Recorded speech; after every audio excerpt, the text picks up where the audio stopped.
Shooter, forgive me as I slide into announcer voice.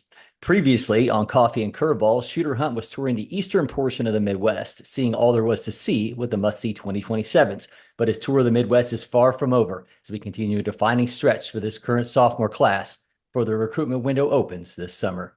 End scene. You are watching Coffee and Curveballs. I'm Cory McCartney. That's the aforementioned Shooter Hunt, and we are headed back to the Midwest with Iowa, Minnesota, Nebraska, and Wisconsin, and a rare stop, at least in baseball circles, in the Dakotas. Shooter, take us inside what the conversations are like when you're zeroing in on these 2027s and utilizing those boots on the ground that prep baseball has. Well, this Rob Allison crew who does such a great job with his gang out there in the upper Midwest. Every year I go to the future games and his team is, I got to see these guys, right? Because Minnesota's cold. You talk about the Dakotas are cold, Wisconsin, wherever it may be. Then the guys come down late in the summer and you open your eyes like, these guys are really good. Where did they come from? So I want to get on the board early, find these 27, circle those names, get after them, whether it's in Kansas City at home field, down at Lake Point, wherever it may be in Grand Park. I can't wait to see these guys, but you have to have these names known. College coaches hit the ground running. Let's start off in Iowa, where out of the cornfields comes a behemoth who stands 6'4", 220 pounds, and Matt Meeker. He had the 103.8 exit velo, 84.3 mile an hour bat speed. Shooter, in a word, ridiculous. Yeah, I mean, it's Tate Gray-esque. If you can think back to the Super 60, Yeah. big physical kid, country strong, coming out of those cornfields, left-handed stick. What I like even more than just the sheer power, right? A lot of the times you can just be a bigger, stronger kid than everybody. He can handle the bat and the pitch recognition, swing decisions are there, covers the plate, hits the off field, and obviously you talked about it. It's just explosive power potential. I can't wait to see what he does to those fields down at Lake Point at the future games. Two players from Minnesota, one who has already found himself on the national radar in Becket Shimpa, another who appears headed that way in righty Alejandro Chavez. A whole lot to like in the two-way game of Shimpa, the 85th ranked player in the class, including that triple-digit exit velo from the left side. Chavez, a really intriguing arm with that cross-body delivery.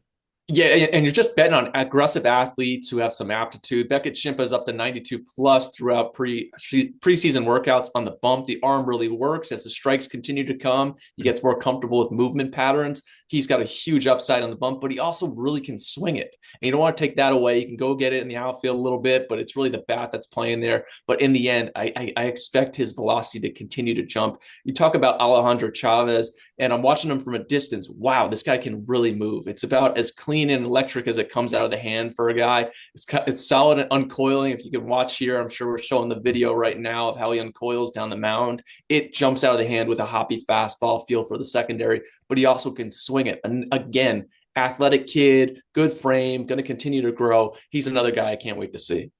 Let's hit Nebraska. And Shooter, you may already know that June 2nd is National Bubba Day, which recognizes everyone named Bubba. But a little known fact, it's Bubba Day every day at Skutt Catholic, home of Bubba Day, a 6'4" straight up athlete who runs a 6'8", 560, has exit velos over 101 and a fastball into the 90s. Once again, we're talking about Nebraska kids. They're just freak athletes. Where are they coming from? I don't know, but Bubba Day is another one. 6'4", 175. It's up to 93 on the bump, triple-digit exit velocity, 6'8" runner, shortstop, pitcher, can do it all, expect success. He's the guy that you really want to circle as a name to follow because he's only going to get stronger. He already has that athleticism. The ball's there. He can hit. He can pitch. He's a flat-out winner. Day Sis is the top-ranked player in Nebraska, 157 overall in the class. Meanwhile, Cohen Rader, the player right behind Day in the state, brings a deep arsenal on the mound and spin for days. I mean, loose, whippy arm. He's from a small town there in Nebraska. There's upside. The more experience he gets in those tough situations, the better he's going to be. But the foundation is already there. Good frame, 6'3", 155. He's going to tack on a lot more strength. Already up above 88 miles an hour. That's only going to bring more to the table. And I can't wait for him to get on the national stage throughout the summer. Wisconsin brings two really intriguing arms. You've got lefty Mark Susa with that low three-quarter arm slot topping out at 86. Dylan Shriber is a long, lean 6'6" into the 90s, and he's also a guy with a really tough arm angle. I mean, you talk about Susa and watching video and just, whoa, who's this guy? And I think a lot of college coaches are going to see the same thing. Moves really well, low slot, that flatter vertical approach from the left side, feel for three pitches. I mean, 6'4", it's just easy. It hits you right in the face. This guy's going to be good. Go follow him, see what you can get, see how he competes. Can't wait to see that throughout the summer. Shriber the same way from the right side, 6'6", low slot, feel for spin. It's a little raw throughout the delivery, but it's explosive arm talent, and I think he's going to continue to get better. He can also swing it as well. Susa currently 13th in the Badger State. Shriber sits 14th. Shooter, since 2015, there have been 5 players from the Dakotas ranked in Prep Baseball's top 500 at the end of their high school careers, including this year's South Dakota righty Eli Kokenge, a Minnesota signee. But the 2027s have multiple players worth our attention, including South Dakota two-way Kason Borchardt and North Dakota righty Cade Nelson. Borchardt, a junior feature gamer, has a serious hit tool. Nelson brings that 92-mile-an-hour fastball, some serious spin in the secondary stuff.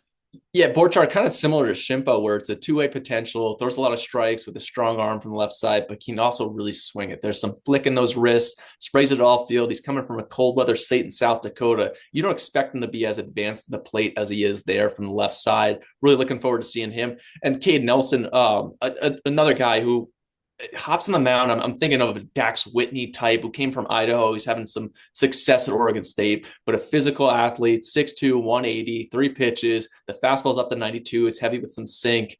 He's going to be a guy where some coaches are going to be making some trips to North Dakota throughout the fall, potentially just to meet with the family and home. I mentioned the rarity of players from the Dakotas popping up in the top 500 at the end of their high school careers. What are the challenges for players like this as they try to gain a national following? Well, I think one of the big things is getting on the scene early, right? Coaches, you want to get as many looks in front of coaches as you can. So how do you do that? You get on the scene with a preseason event. It goes off. We're talking about a Caden Nelson from North Dakota. Oh, when will we see him? We have to be at that first start in June, whether it's at home field, Lake Point, Grand Park, wherever they will be, potentially in Legion Ball, but that's the type of guy where this looks like a potential weekend starter. He's getting circled. We need to make an appointment to get out and see him. That's what college coaches are doing. Well, as you mentioned, these names are circled as we continue to run through these 2027s. You need to know as the spring and summer wear on, so don't go anywhere. We're going to have plenty more coffee and curveballs coming your way. Until next time, I'm Cory McCartney. That's Shooter Hunt, and we'll see you at the Diamond.